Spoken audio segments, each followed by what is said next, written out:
ইজ্জত থাকতো। আমি যুবকদের পায়ে হাত দিয়ে বলি, কোন নেটে দেখা চুলের ডিজাইন কি করে বের করে? মুহাম্মদুর রাসূলুল্লাহ কি চুলের ডিজাইন দেয় না? কোরআন কি চুলের ডিজাইন দেয় না? ইসলাম কি চুলের ডিজাইন দেয় না? মনে উঠলো এই জন্য বলতেছি, যুবক ভালো মতে গাইতে রাখো মনে। আল্লাহর ঘোষণা, সিদ্ধান্ত, লান তারদা আনকাল ইহুদ ওয়ালান নাসারা হাত্তা তাত্তাবিয়া মিল্লাতাহুম।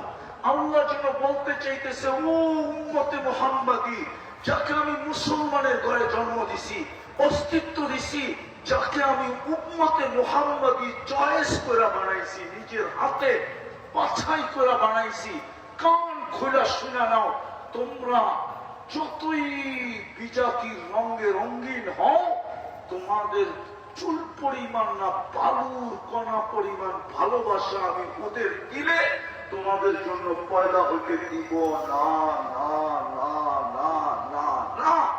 আর কোনদিন ওরা তোমাকে ভালোবাসবে না, না, না, না, না। চ্যালেঞ্জ কোরআনের উপরে আর কিছু নাই। যুবক তুমি যতই রঙিন হও, ইউরোপে যেতে হলে জান দিতে হয় কেন? 50